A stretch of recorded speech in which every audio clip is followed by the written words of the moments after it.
Voilà, le temps de terminer. Je suis ravi de vous retrouver aujourd'hui pour cette conférence sur la dématérialisation des documents et des échanges, qui est désormais une réalité incontournable de toutes les entreprises aujourd'hui. Elle a de multiples applications, bien évidemment.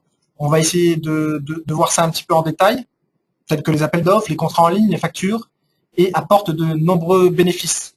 Ce webinaire a donc pour ambition de faire le point sur les contraintes et les avantages de la facturation électronique et sur la mise en place notamment de la directive européenne 2010-45, modifiant la directive française qui a été mise en application relative aux règles de la facturation électronique, mise en application fin avril 2013. Donc c'est un sujet complètement d'actualité.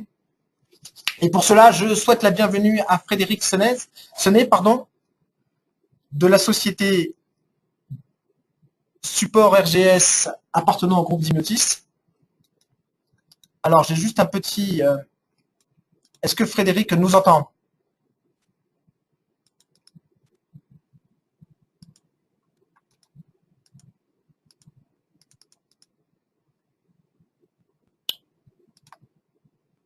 J'espère qu'il nous entend.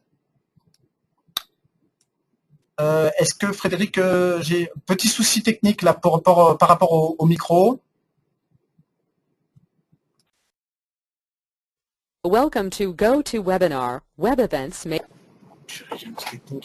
Welcome to GoToWebinar Web Events Made Easy.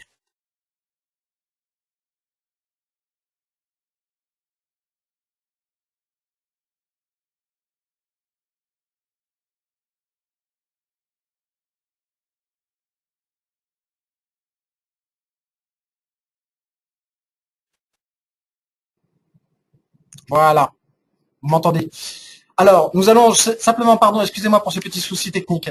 Je disais donc que la dématérialisation est dans l'ambition de ce webinaire et de faire le point un petit peu sur les contraintes et les avantages suite à la parution de la nouvelle directive européenne qui a modifié une directive française.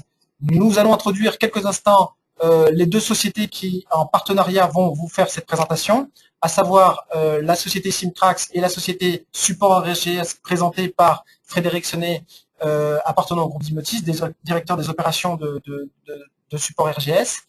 Nous reviendrons sur les enjeux de la facturation et nous parlerons de la nouvelle norme RGS ainsi que les différents prestataires qualifiés. Nous expliquerons un petit peu les différents certificats que nous allons mettre en œuvre.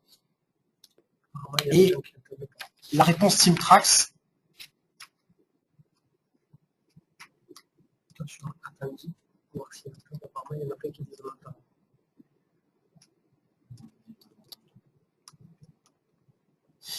Voilà. Et la réponse Simtrax associée au support RGS par rapport à cette thématique. Je vais juste couper un petit peu la vidéo. Je vous dis au revoir. Vous allez m'entendre pendant 30 minutes. Bon courage. À tout de suite.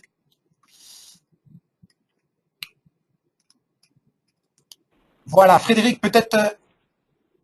Oui. Allô, Frédéric? Oui, allô? Allô? Est-ce que Frédéric est parmi nous? Marc? Oui, je suis là, Marc. Non, je pas. Alors, concernant Simtrax, fondé en 1989, pour la plupart des gens qui me connaissent, nous avons 4 filiales à travers le monde. La maison mère se trouve du côté des arènes de Nîmes, pas très très loin. Concernant un peu plus de 50 employés, je crois qu'on est arrivé à 70, plus de 50% de nos employés travaillent dans la R&D. Nos solutions sont disponibles en 4 langues et même pour certaines en japonais, à savoir l'Allemagne, la langue allemande, l'espagnol, l'anglais, le français. Nous avons 4 partenariats stratégiques, dont un SAP, IBM, Oracle, Microsoft. Nous sommes présents dans plus de 70 pays, plus de 3000 clients, 100 000 utilisateurs. C'est une belle petite PME. Concernant le support RGS, c'est une filiale du groupe Dimiotis qui a été créée. Apparemment, Allô? Allô? Oui, Frédéric. Allô, Il y allô? a du Larsen, c'est pour ça. Oui, vous m'entendez? Oui, absolument, Frédéric. Voilà. Donc, a priori, tout le monde t'entendait, sauf moi. Bon. Voilà. Alors, donc, je disais juste, j'en étais sur la partie, en fait, sur la partie du support RGS, société fondée en 2005. Frédéric, il ne faut pas hésiter à m'interrompre si je me trompe, à peu près une vingtaine de personnes pour un capital social de 850 000 euros. 3 trophées d'innovation décernés par l'INP, FFSA, pardon, et le PICOM. Et puis, c'est un opérateur et autorité de certification, c'est-à-dire un tiers de confiance. C'est à ce propos qu'il va intervenir au sein de cette conférence. Ce qui est intéressant de noter, c'est qu'il y a une intégration mondiale de l'autorité Certinia proposée par Support RGS. Donc, c'est un certificat qui peut également intéresser les entreprises présentes à l'international. Oui, tout à fait, puisqu'en fait, le fait d'être intégré de manière mondiale, ça veut dire que nous sommes intégrés dans les différents systèmes d'exploitation, dans les navigateurs, dans les clients de messagerie, et donc que l'on peut échanger de manière sécurisée, de manière dématérialisée, sans avoir de message d'erreur, tout en étant en repos nu. Très bien. Merci pour cette précision, Frédéric. Rêvons un peu, c'est marqué. On va parler donc de cette facturation électronique. Et c'est vrai qu'en dépit des économies qui ont déjà été identifiées, seule une faible partie des entreprises ont adopté la facturation électronique en Europe. On estime que seulement une facture sur 5 sera électronique d'ici fin 2013. Pourtant, les entreprises pourraient économiser 243 milliards d'euros dans le secteur privé. Ça fait rêver, et pas moins de 40 milliards dans le secteur public en adoptant la facturation électronique. Cette étude a été menée par l'analyste international du marché Bruno Koch de Bilantis. Je vous invite à visiter son site internet bilantis.com qui nous explique un petit peu plus, qui nous donne un peu plus de détails sur cette facturation électronique. Comme je l'ai dit, une facture sur 5 sera électronique fin 2013. C'est vraiment très peu. Sachant l'objectif que de la Commission européenne, c'est d'ici 2020, presque 80 à 90% des factures, c'est-à-dire qu'on s'oriente plus vers 4 sur 5 factures électroniques. Et puis d'ici 2016, par contre, c'est un petit peu plus tôt pour le secteur public, puisque on doit avancer d'ici 2016. Alors sur cette facturation électronique, en 1987, le prix Nobel d'économie Robert Mertens Lelong annonçait que l'outil informatique n'apporterait pas forcément d'augmentation de la productivité. Mais pourquoi? Parce que si son adoption n'était pas accompagnée par une refonte des processus métiers, tels que les impôts, les factures, l'e-commerce, le marché public, la relation client-fournisseur ou vie privée. Et 35 ans après, ça ne nous rajeunit pas, la quasi-intégralité, enfin, une facture sur 5, pardon, autrefois réalisées en papier, sont passées à l'électronique. La dématérialisation est définitivement entrée dans nos mœurs et toutes les grandes structures se sont organisées de manière irréversible pour s'adapter à cette évolution électronique. Mais cette évolution électronique doit aller plus loin et insérer notamment ce fameux certificat qui va nous permettre, on va le voir, de pouvoir répondre à la législation et surtout en cas de fraude, hein, parce que je crois que c'est un petit peu ça l'objectif, pouvoir répondre à cet objectif de TVA.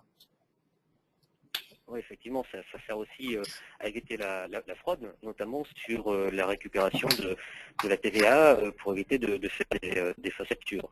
Et vous parliez tout à l'heure de la directive 2010-45. On peut retrouver dans cette directive qu'il est marqué que, étant donné que le recours à la facturation électronique peut aider les entreprises à réduire leurs coûts et à accroître leur compétitivité, ils ont décidé donc de rendre légal ce processus. Tout à fait.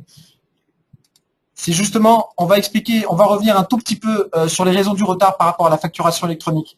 La première raison, et ça c'est Bilantis qui l'a identifié, pour lesquelles les entreprises du secteur public et les entreprises du secteur privé, bien sûr, retardent un petit peu l'adoption de la facture électronique, sont souvent liées à une confusion des dispositions légales. C'est un des objectifs de ce séminaire, donc on va essayer d'apporter quelques précisions et quelques éclaircissements, bien évidemment, par rapport aux dispositions légales. Le deuxième point, c'est l'adaptation des partenaires qui sont défenseurs farouches de la version papier. Il est souvent difficile de changer les habitudes et les entreprises, bien évidemment, à la fois du secteur privé mais également du secteur public, n'échappent pas à la règle.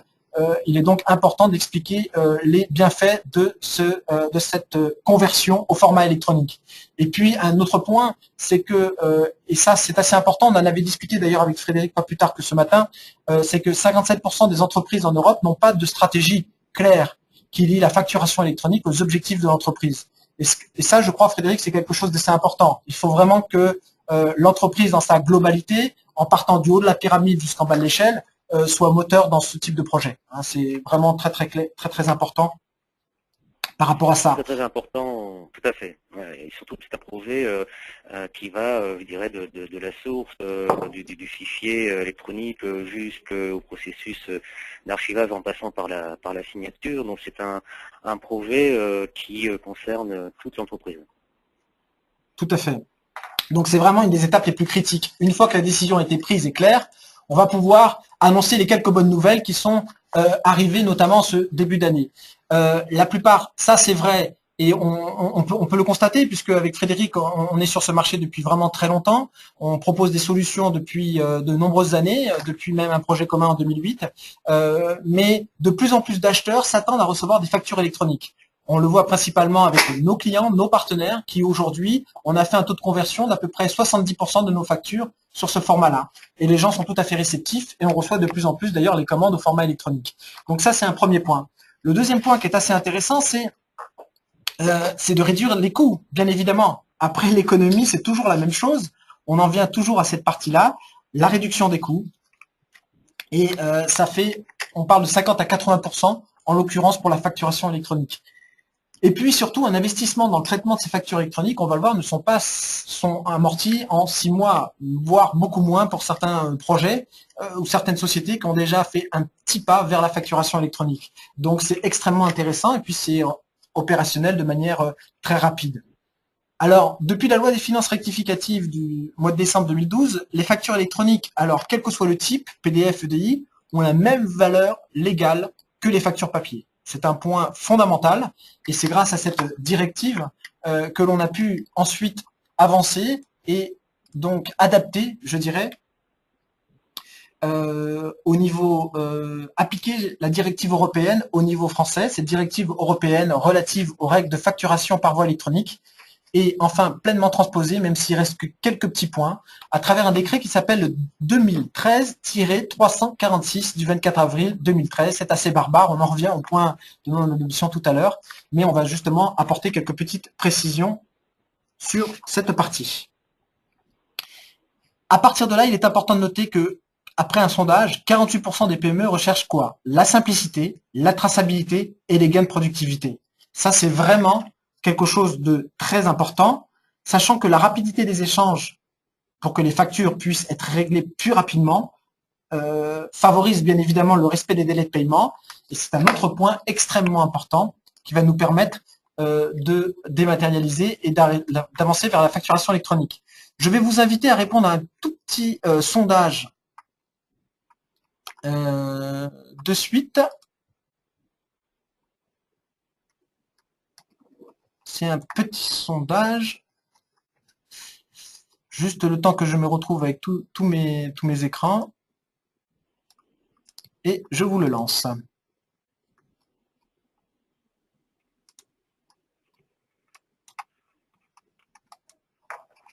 Voilà. Alors, le sondage, c'est pourquoi avez-vous initié un projet de facturation électronique? Plusieurs possibilités, vous avez plusieurs choix, c'est important pour qu'on puisse comprendre un petit peu votre pas vos besoins, mais en tout cas pourquoi vous avez souhaité participer à cette conférence. Améliorer le partage de l'information, améliorer la traçabilité, réduction des coûts, gain de productivité ou réduction des délais de paiement. Merci de répondre très rapidement. 30, voilà, il reste plus que 10 secondes, 9, voilà, 5 secondes pour répondre. Merci de répondre. Voilà, 3, 2, 1, je clôture et je vais partager le sondage. Alors, comme on peut le constater, au niveau du sondage, nous avons plus de 70%, j'ai l'impression, oui, associé à la réduction des coûts, 50% de la gain de productivité et 30% de la réduction de paiement. C'est assez intéressant. On va pouvoir visualiser un petit peu au niveau ce qui avait été dit, au niveau des différentes études, des différents sondages qui ont précédé effectivement cette présentation. Et on voit que l'amélioration du partage arrive en tête, la réduction n'arrive qu'en 4e position et l'amélioration de la traçabilité. Mais je pense qu'on est tous d'accord que la réduction des coûts est quand même quelque chose d'assez important avec la réduction des délais de paiement. Et puis, on va le voir, il y a une toute petite partie qui est associée à l'archivage électronique, mais donc du coup, assez intéressant. Alors, Frédéric, là, l'idée, c'est d'expliquer, enfin, c'est de revenir. Donc, justement, on a un petit peu fait l'introduction sur les enjeux de cette facturation électronique. J'aimerais que l'on revienne un petit peu sur cette partie norme et qu'on fasse un petit peu le point. Je vais donc laisser la parole à Frédéric Séné de Support RGS, qui va revenir sur les différentes normes européennes, françaises et les organismes de certification. Frédéric? Oui, oui, c'est à moi, vous m'entendez? Oui, absolument, parfaitement. Merci. Très bien. Alors, oui, effectivement, donc on parle de dématérialisation de factures, hein, comme on pourrait parler de dématérialisation de fiches de paye ou d'autres types de documents. Et tout ça est lié forcément à un processus de signature. Voilà. Donc, il existe différents types de certificats de signature qui sont associés à différentes normes. Donc, on retrouve les normes européennes, comme le TSI-TS en 042, essentiellement dédiées aux certificats SSL, mais aussi aux certificats je dirais, de premier niveau. Et l'on retrouve aussi donc la certification TSI-TS1 456, qui elle concerne plus la signature, les certificats de signature dédiés au contrat, par exemple. Voilà. Dans la norme française, qui s'appuie en partie sur la norme ETSI, puisqu'on peut en faire un parallèle, la norme française s'appelle le référentiel général de sécurité, hein, qui a été créé par l'ANSSI, qui fait partie donc du gouvernement, et par l'ancienne DGME, la Direction Générale pour la Modernisation de l'État. Et cette norme se décompose en 3 niveaux, la RVS 1 étoile, 2 étoiles et 3 étoiles. Donc on peut retrouver dans ces types de certificats des certificats comme la signature de mail et l'authentification pour le 1 étoile, la RGS 2 étoiles qui reprend les caractéristiques de la RGS 1 étoile, plus la possibilité de répondre à des marchés publics français et européens, et aussi maintenant depuis peu de faire ces déclarations en douane.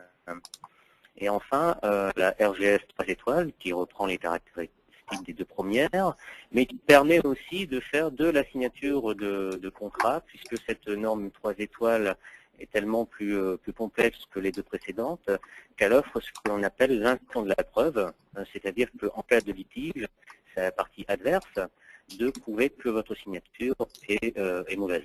Ce qui change tout d'ailleurs, hein, Frédéric. Hein. Ah oui, bien sûr, parce que quand c'est à vous de prouver que votre signature est bonne, vu que, imaginons que vous ayez pris une signature, et nous, on va vous accompagner devant les tribunaux pour montrer que cette signature est bonne.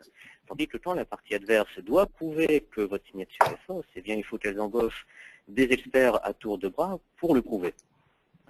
Ça change la donne. Voilà.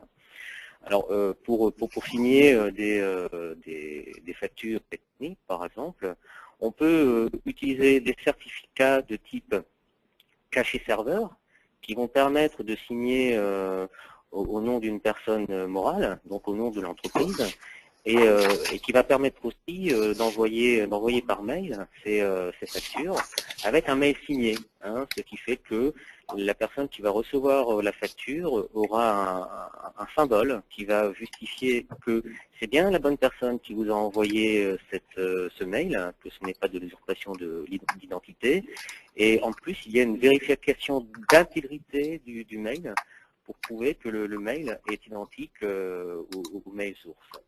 Voilà.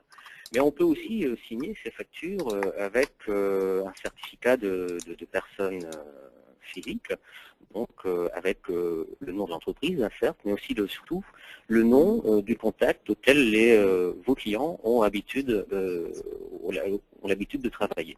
Voilà, donc ce sont deux types de certificats, les certificats des personnes morales et les certificats des personnes physiques. Ce qu'il faut, c'est qu'ils correspondent à des normes, parce que ces normes sont très très très importantes, parce que ces normes, en fait, vérifient aussi bien la façon dont on délivre les certificats. Voilà, donc il y a tout un processus de délivrance de certificats. Ça contrôle l'architecture informatique qui est très importante, dans laquelle on doit avoir des éléments sécurisés, un double data center relié entre eux avec des liens permanents. Et ça vérifie aussi tout simplement la santé économique de l'entreprise. Alors pour avoir ces certifications, aussi bien ETSI que RVS, nous avons, nous, été audités par le leader incontesté en France qui s'appelle le LSTI, qui est un organisme de certification pour ce genre de normes. Tout à fait, ouais. D'ailleurs, je crois que vous êtes la première entreprise en France aussi à pouvoir à être référencée par rapport à la norme RGS aussi.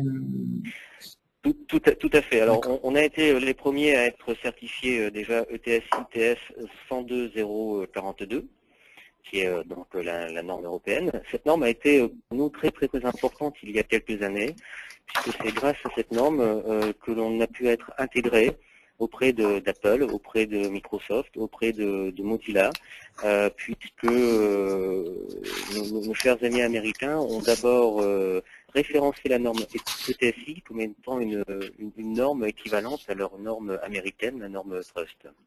D'accord. Ça, c'est quelque chose de très important. Et on a été aussi les premiers en France à avoir les 3 niveaux de certification, RGS, 1, 2 et 3 étoiles. Et à ce propos, hein, si je peux me permettre, si vous allez sur le site de la DGME, nous sommes les seuls à apparaître comme étant référencés officiellement par l'État. D'accord. Ce qui est très important, effectivement. Ouais.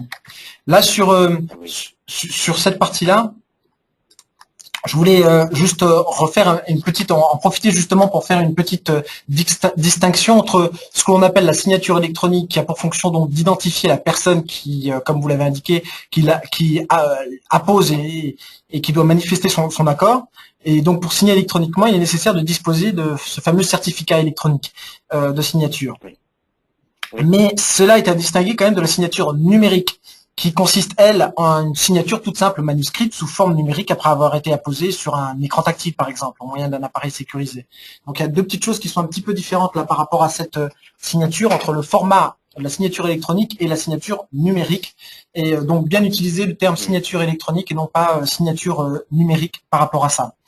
Sur la facture électronique, donc avant d'enchaîner sur un petit schéma qui va peut-être mettre en exergue cette problématique de facturation électronique, je voulais tout simplement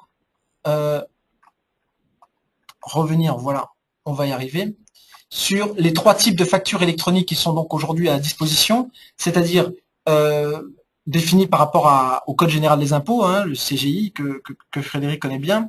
Les factures par voie d'échange des données informatisées EDI. Là, il s'agit d'un message structuré selon une norme convenue entre les parties.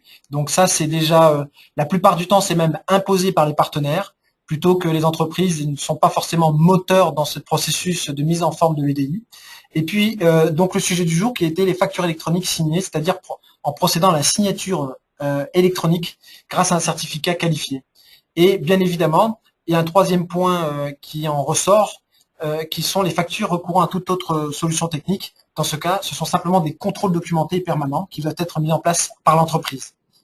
Sur ce, je vais donc, on va enchaîner sur ce petit, on va revenir sur ce petit schéma de dématérialisation que peut nous expliquer Frédéric. Oui, tout à fait. Alors, c'est un schéma relativement simple. Hein. On s'aperçoit qu'il y a 3 parties. La partie gauche, finalement, dans laquelle nous allons retrouver le SI, votre système d'information. On va retrouver au milieu la suite Compléo.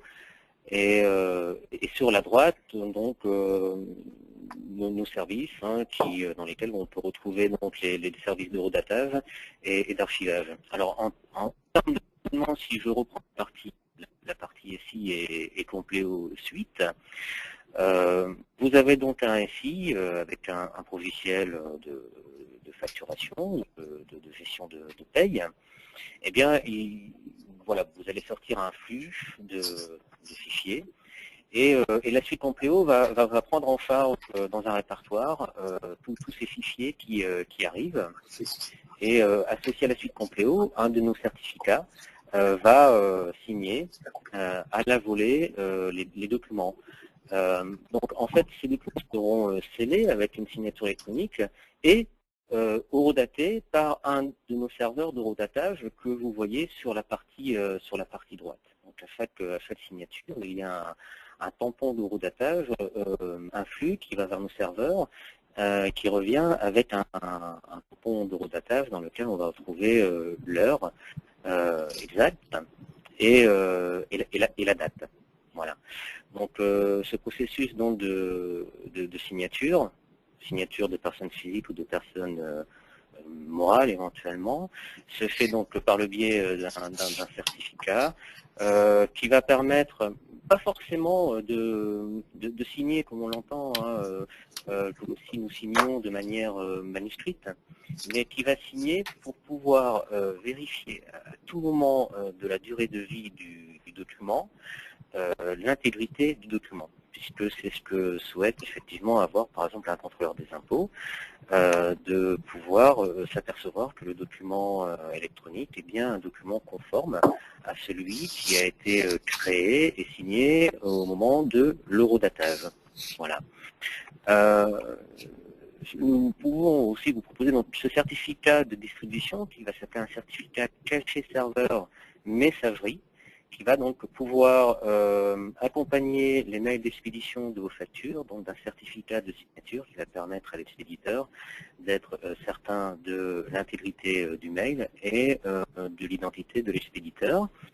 Et il sera possible aussi donc forcément d'archiver, puisque c'est même s'il y a quelques normes, mais on ne va pas rentrer dans le détail aujourd'hui, mais il est important de pouvoir archiver justement pour pouvoir restituer à tout moment de vie du document ce document pour vérification tout simplement, ou pour besoins divers et variés. Et on retrouve ces documents donc dans une partie archivage, mais vous pouvez très très bien aussi proposer à vos clients un service de coffre-fort électronique en complément de l'envoi de mails pour qu'ils puissent retrouver facilement ces factures. Tout à fait, oui, absolument. Merci pour toutes ces précisions qui, je crois, nous permettent de mieux comprendre au niveau de la réponse que l'on peut offrir, de la réponse d'un point de vue un peu plus technique, je dirais, sur ce schéma, grâce à ce schéma de dématérialisation.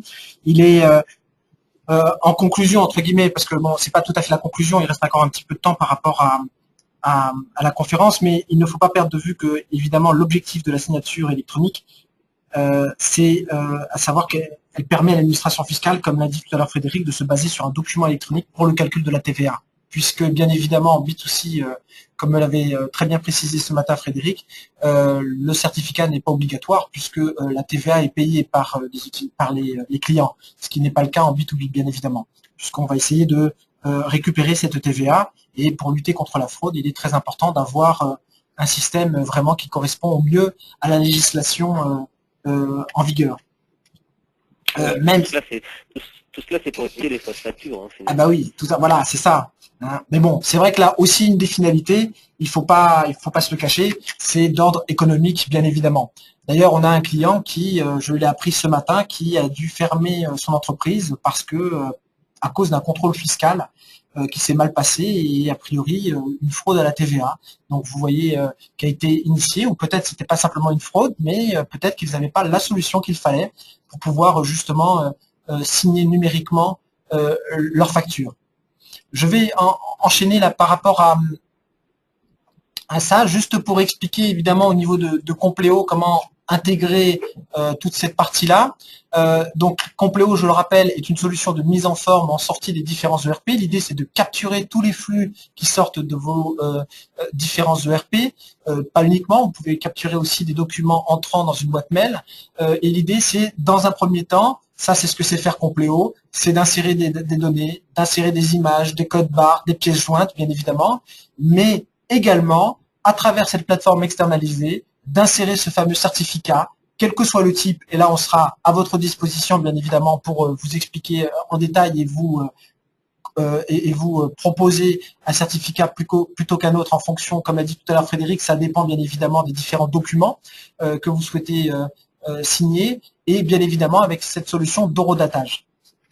Si je regarde un petit peu dans cette partie au niveau de Compléo, techniquement c'est extrêmement simple. Nous avons ici en fait sur le document un document tout à fait standard et comme on peut le voir, pas enrichi graphiquement. Donc après ce fameux enrichissement, nous allons donc insérer au niveau du document, dans les propriétés, ce que l'on appelle une signature digitale. On va récupérer le certificat, on va aller récupérer le timestamp. Frédéric, vous me dites si je me trompe, mais vous fournissez effectivement l'URL qui va nous permettre d'insérer ici, enfin, qui va nous permettre ici de redater le document. C'est ça, hein, je crois que techniquement ça se passe un petit peu comme ça sur cette URL. Ça fait référence au schéma de tout à l'heure où il y avait voilà. Sur la droite le serveur d'horodatage. Donc ce serveur, où effectivement, on l'attaque via une URL. Voilà. Et donc ensuite, la solution va vous permettre d'archiver en local si vous souhaitez effectivement mettre à disposition et pour avoir un peu de traçabilité. Si vous souhaitez aller plus loin avec un coffre-fort électronique, vous avez tout à fait la possibilité dans un même traitement, si vous voulez, de créer 2 traitements en parallèle. Le premier pour l'archivage, on va dire, fonctionnel, et le deuxième pour l'archivage dans ce coffre-fort électronique en faisant appel simplement à un FTP. Et donc, on va publier le document. Si le temps de utiliser, l'idée après, c'est d'aller récupérer effectivement ce document dans votre interface afin de partager l'information principalement, puisque comme l'a indiqué Frédéric tout à l'heure, sur cette partie coffre-fort électronique, il sera même de vous donner un petit peu plus d'éléments de réponse, qui n'est pas forcément l'objectif de cet outil de partage qui est Archivor.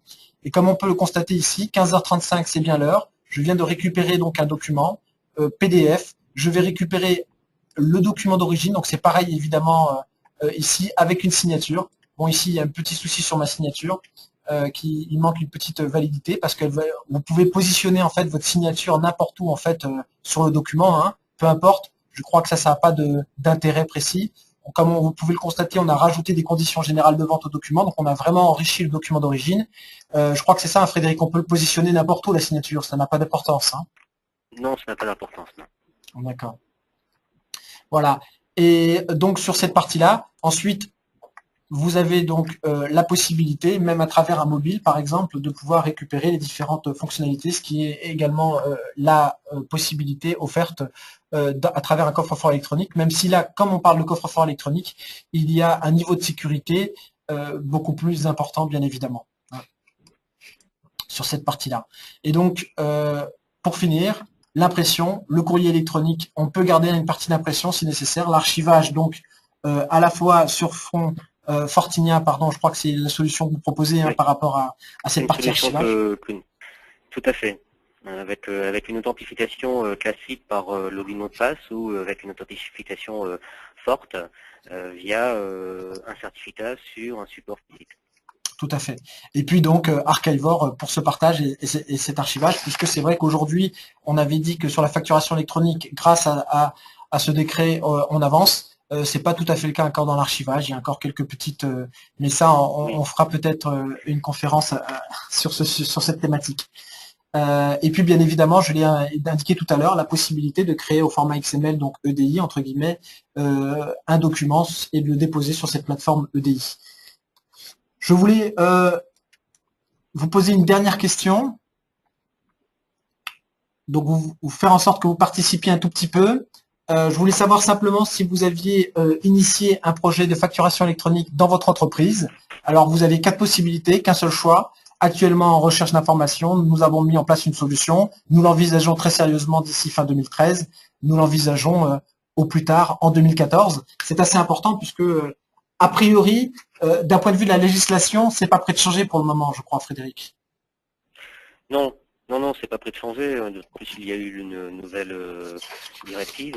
Donc, non. Et d'autant plus que finalement, l'article de loi dont nous parlions tout à l'heure, est vraiment un article ancien.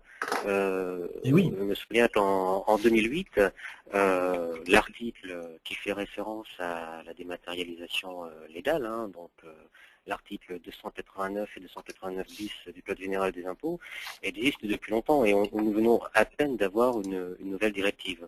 Donc c'est pas pour changer demain. Tout à fait. Donc là, c'est assez important. Je crois que c'était assez important. Alors, on a eu pas mal de questions par rapport à l'envoi du PowerPoint. Bien évidemment, vous le recevrez. Si vous faites partie des 50 premiers qui se sont inscrits, il n'y a pas de souci. Vous recevrez également notre livre blanc associé justement qui reprend les différents points énoncés au cours de cette présentation.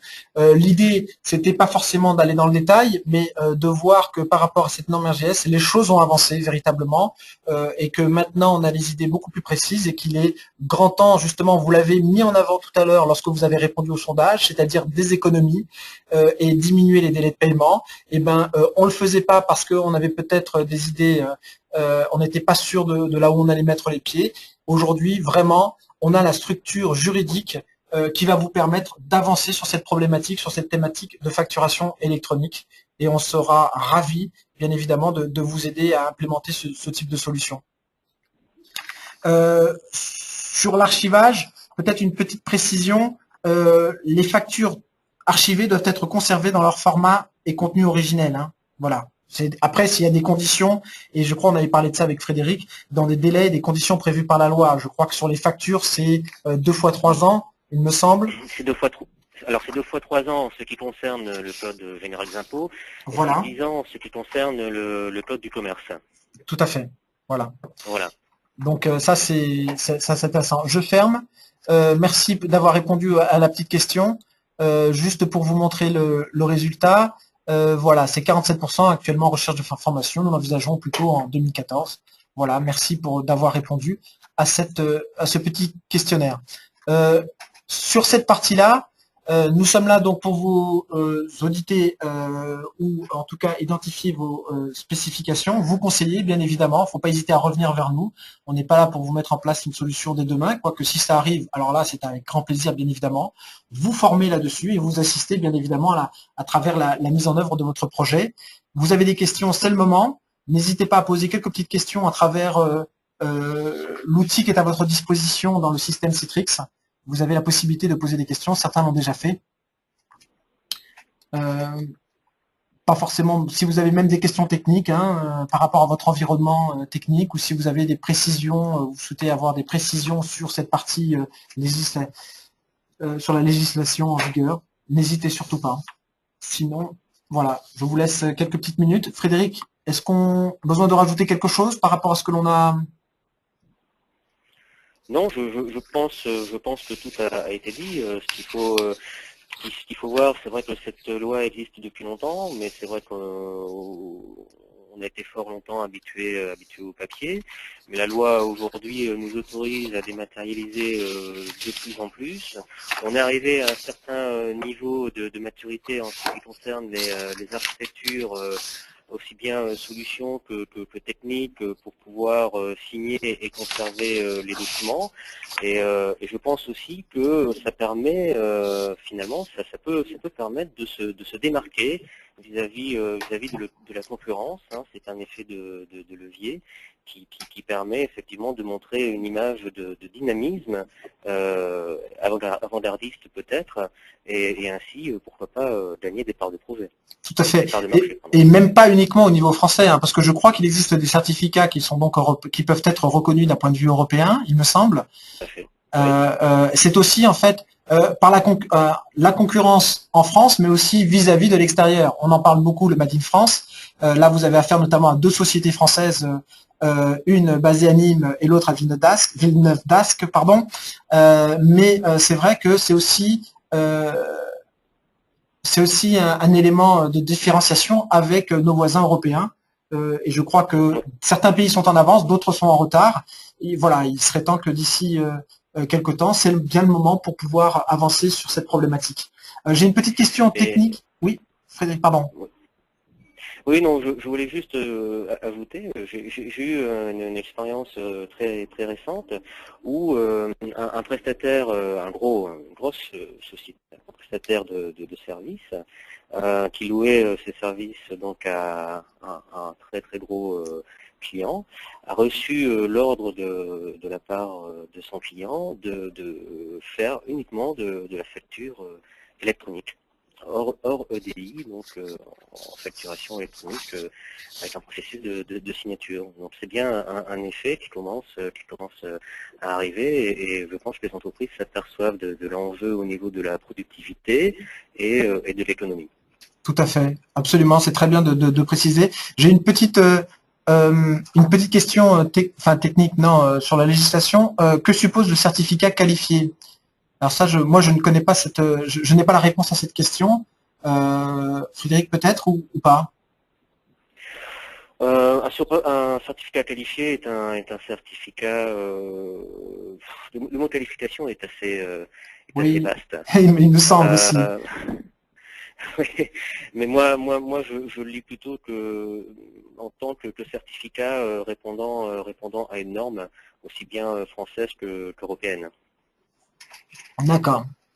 Ok, merci. Deuxième question, est-ce que ça peut effectivement être implémenté avec tout type de RP du marché? Bah oui, ça peut se connecter avec n'importe quelle situation, puisque Compleo va servir de passerelle et va nous permettre de se connecter à cette plateforme externalisée qui va donc nous certifier, horodater le document, et qu'à partir de là, on peut se connecter à n'importe quel système aujourd'hui. Donc ça va de la PME à la grande structure, et que tout le monde est bien évidemment concerné par cette dématérialisation, entre guillemets. La dématérialisation fiscale est un autre sujet. Je pense qu'on fera peut-être, on va refaire ce type de conférence, j'aimerais bien avec Frédéric, on n'en avait pas reparlé, mais ce sera intéressant d'en refaire. On fera tout ça pour vous dire que au niveau de la conférence, donc elle est maintenant terminée. Je réponds juste à une dernière question parce qu'il y en a d'autres, mais on reviendra vers vous individuellement. C'est les factures sont envoyées par mail? Oui, tout à fait. Les factures sont envoyées par email ou alors déposées sur une plateforme. C'est ça, Voilà. c'est-à-dire sur une plateforme d'archivage. C'est les deux possibilités. Soit on envoie par email la facture en pièce jointe, soit on envoie par email un lien vers la plateforme, que ce soit la plateforme locale type Archivore par exemple, ou que ce soit la plateforme Fortinia d'un coffre-fort électronique, peu importe, avec un lien vers le document. Et puis la deuxième possibilité, c'est simplement que les clients puissent se connecter à cette plateforme pour le récupérer. Je crois que c'est ça aussi, également. C'est tout à fait ça, oui. La réponse est parfaite. Bon, ben c'est gentil, merci. Donc, en ce qui concerne les prochains événements, Syntrax proposera un événement sur la loi CEPA, je pense, d'ici très peu de temps, un autre sujet d'actualité pour les grandes structures, pour passer effectivement, donc là, c'est par rapport au mode de paiement. On reviendra là-dessus. Frédéric, peut-être un événement. Si je peux me permettre, on parle de CEPA et on en revient au certificat RGS, puisque pour le CEPA, eh bien, nous avons besoin d'un certificat RGS au minimum 2 étoiles. Voilà, la boucle est bouclée. On a bouclé cette boucle. Donc, par rapport à cette loi CEPA, c'est à peu près le même principe avec une interface de type Compleo qui va se connecter à l'ensemble de vos systèmes et à partir de là, créer un document. Cette fois, pas au format PDF, mais au format XML.